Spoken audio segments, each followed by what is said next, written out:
মুক্তিযুদ্ধে বীর শহীদদের স্মরণ করছে জাতি, জাতীয় স্মৃতিসৌধে রাষ্ট্রপতি ও প্রধান উপদেষ্টার শ্রদ্ধা। ঈদযাত্রায় ঢাকা ময়মনসিংহ মহাসড়কে ৫ কিলোমিটার যানজট, বিপাকে ঘরমুখো মানুষ। চট্টগ্রামের মিরসরাইয়ে বিএনপির ২ গ্রুপের সংঘর্ষ, নিহত ১, আহত আরও ৮ জন।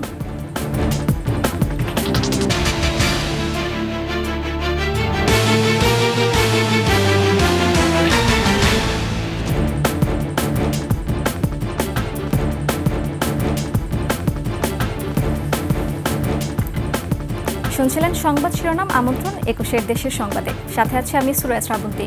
দর্শক, ২১ টেলিভিশনের সংবাদ একসাথে সরাসরি দেখতে পাবেন আমাদের ফেসবুক পেজ www.facebook.com/2124 অনলাইনে। এছাড়া সাবস্ক্রাইব করতে পারেন www.youtube.com/@21ETV চ্যানেলে।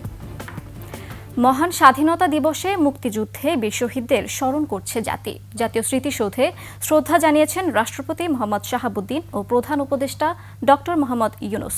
শ্রদ্ধা নিবেদন শেষে উপদেষ্টারা বলেন, মুক্তিযুদ্ধের চেতনায় গড়ে তোলা হচ্ছে দেশ। ৭১-এ অর্জিত স্বাধীনতাকে রক্ষা করতেই হয়েছে ২৪-এর অভ্যুত্থান। সাভারের স্মৃতিসৌধ থেকে ফিরে মনিরুল ইসলামের ক্যামেরায় আরও জানাচ্ছেন মেহেদী হাসান। ভোরের আলো ফোটার সঙ্গে সঙ্গে জাতীয় স্মৃতিসৌধে মানুষের ঢল। শুরুতেই শহীদদের শ্রদ্ধা জানাতে বেদিতে পুষ্পস্তবক অর্পণ করেন রাষ্ট্রপতি মোহাম্মদ শাহাবুদ্দিন। সশস্ত্র সালামের পাশাপাশি বিয়োগলে বেজে ওঠে করুণ সুর।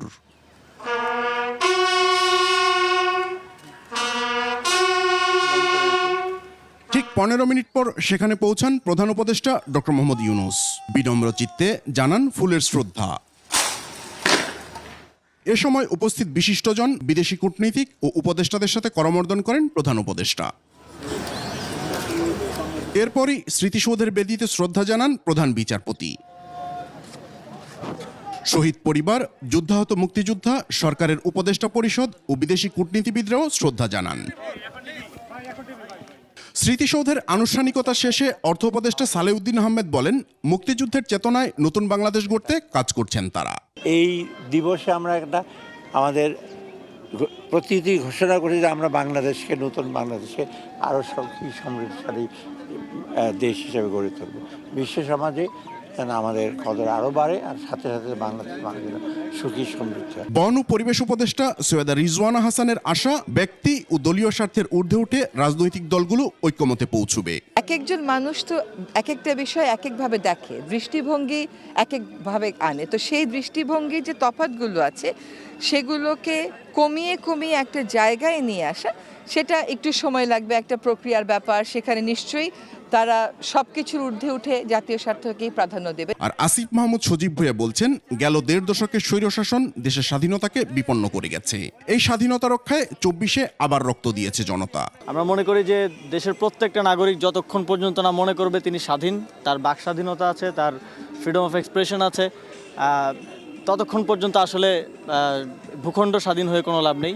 আমরা মনে করি ২৪ সেই স্বাধীনতাকে রক্ষা করেছে এবং ২৪-এর গণঅভ্যুত্থান আবার একটি রক্তক্ষয়ী গণঅভ্যুত্থানের মধ্য দিয়ে ৭১ অর্জিত স্বাধীনতাকে আমরা রক্ষা করার যেই কঠিন লড়াই, সেই লড়াইয়ের একটা অন্যতম ধাপ হচ্ছে ২৪। এরপর স্মৃতিসৌধ সর্বসাধারণের জন্য উন্মুক্ত করে দেওয়া হয়।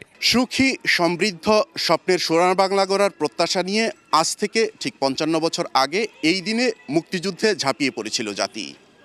কিন্তু গত ৫৫ বছরের যে রাজনৈতিক ইতিহাস, তাতে প্রশ্ন জাগাই স্বাভাবিক, কতটুকুন অর্জিত হয়েছে আমাদের স্বাধীনতা। মেহেদী হাসান, ২১ টেলিভিশন, সাভার জাতীয় স্মৃতিসৌধ, ঢাকা। নানা আয়োজনে সারা দেশে মহান স্বাধীনতা দিবস উদযাপন করছে জাতি।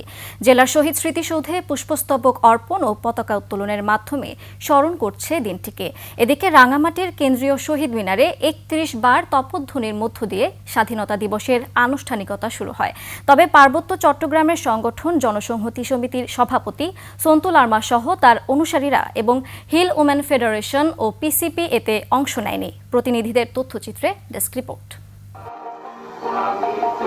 যথাযোগ্য মর্যাদায় রাজধানী সহ সারা দেশে ৫৫তম স্বাধীনতা দিবস পালন করেছে বিভিন্ন রাজনৈতিক, সামাজিক, সাংস্কৃতিক সংগঠন ও শিক্ষার্থী সহ সর্বস্তরের মানুষ।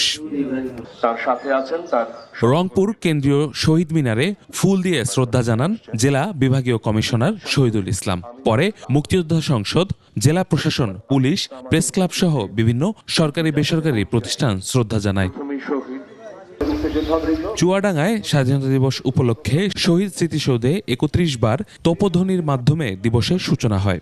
এছাড়া মুক্তিযোদ্ধা স্মৃতিসৌধে পুষ্পস্তবক অর্পণ, পতাকা উত্তোলন ও মুক্তিযোদ্ধাদের স্মরণে দোয়া করা হয়। দিনাজপুরের হিলিতে উপজেলা পরিষদ চত্বরে তোপধ্বনির মধ্য দিয়ে দিবসের সূচনা করা হয়। পরে ফুল দিয়ে শহীদদের প্রতি শ্রদ্ধা জানানো হয়। খুলনার গল্লামারী শহীদ স্মৃতিসৌধে বিভিন্ন রাজনৈতিক, সামাজিক ও সাংস্কৃতিক সংগঠন শহীদদের প্রতি শ্রদ্ধা জানায়।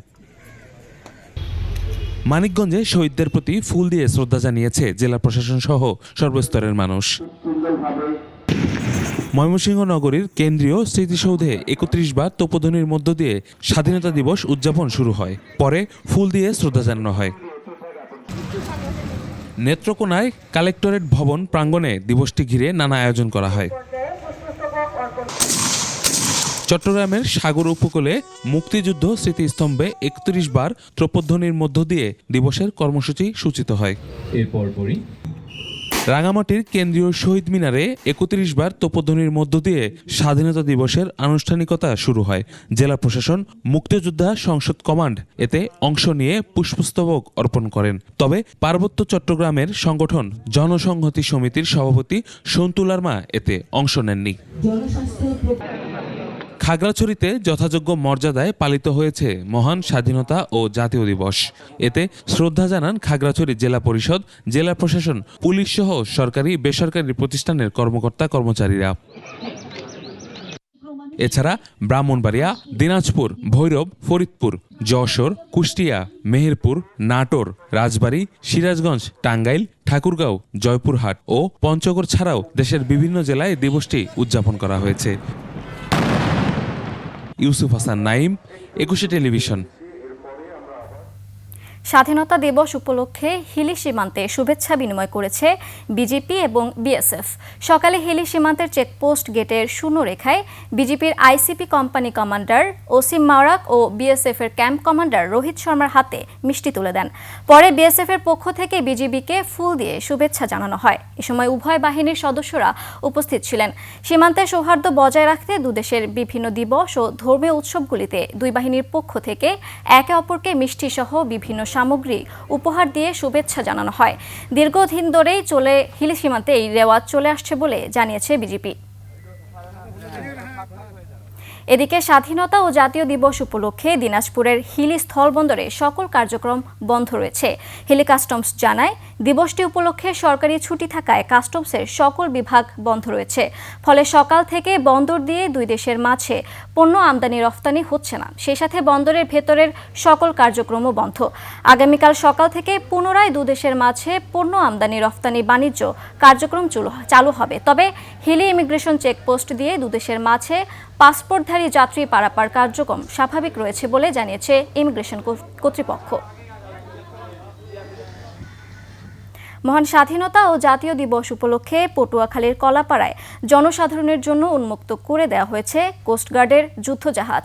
দুপুরে পায়রা বন্দরের সার্ভিস জেটিতে কোস্টগার্ডের বিসিজিএস পরাজয় বাংলা নামের জাহাজটি উন্মুক্ত করা হয়।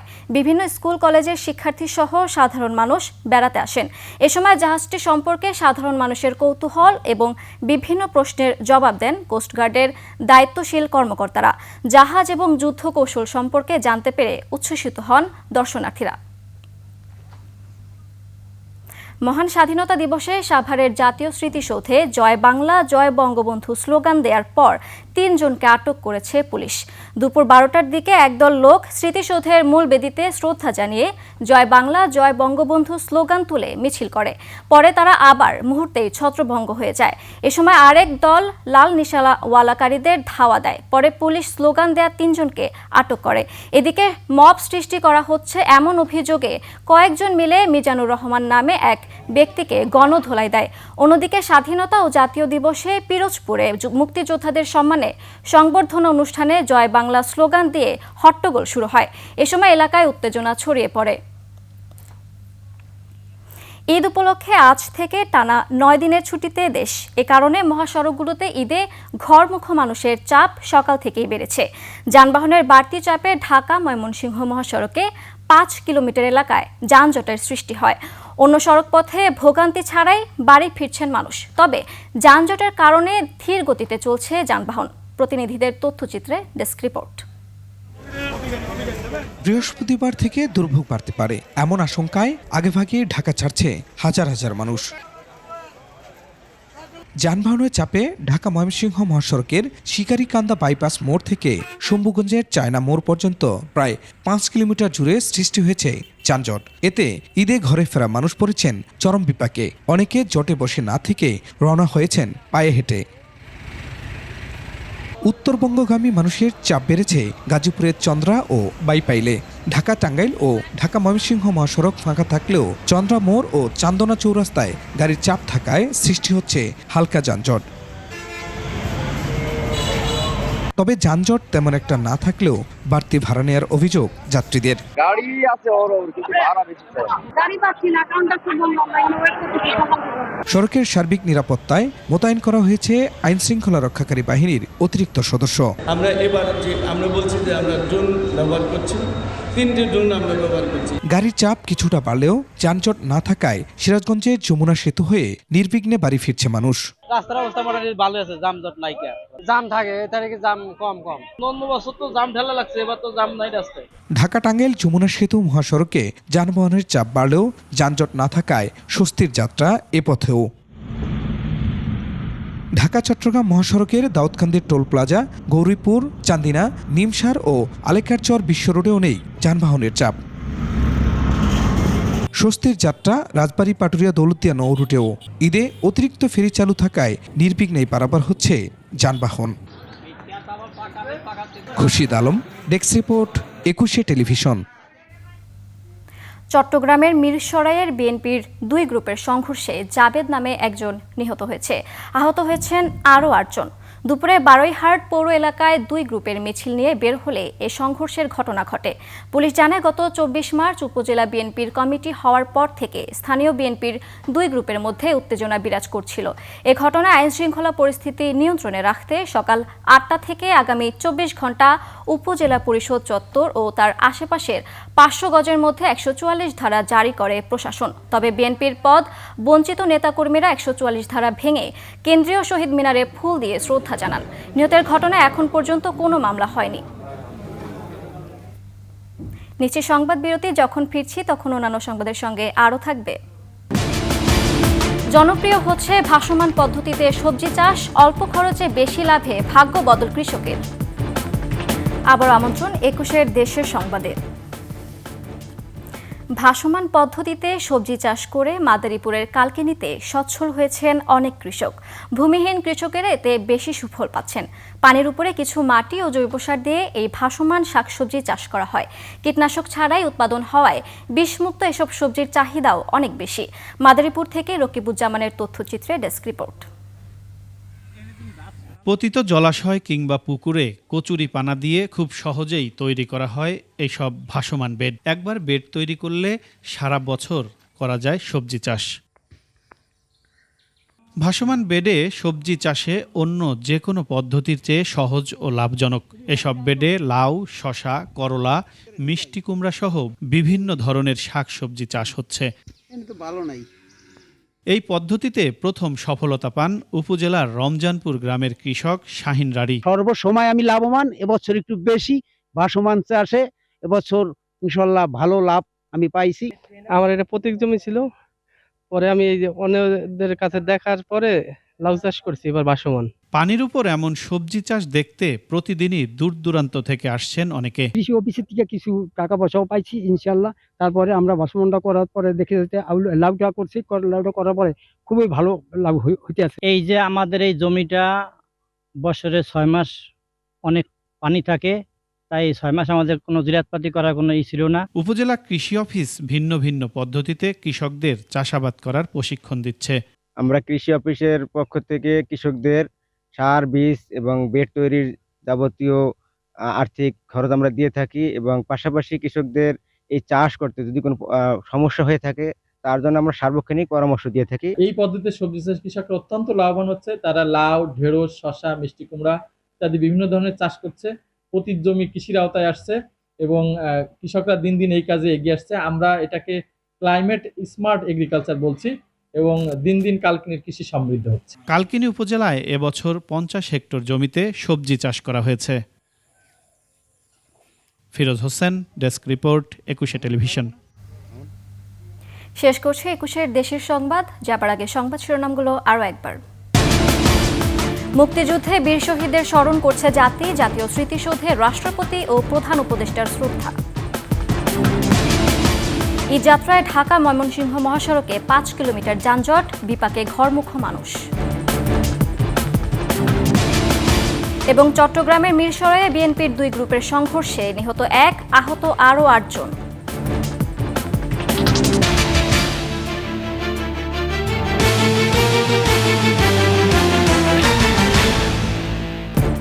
সর্বশেষ সংবাদ জানতে ডায়াল করুন 2021 নম্বরে আর ভিজিট করুন 21-tv.com ওয়েবসাইটে। ফেসবুকে ভিজিট করতে পারেন www.facebook.com/2124 অনলাইনে। এছাড়া সাবস্ক্রাইব করতে পারেন www.youtube.com/@21etv চ্যানেলে। এতক্ষণ সঙ্গে থাকার জন্য ধন্যবাদ।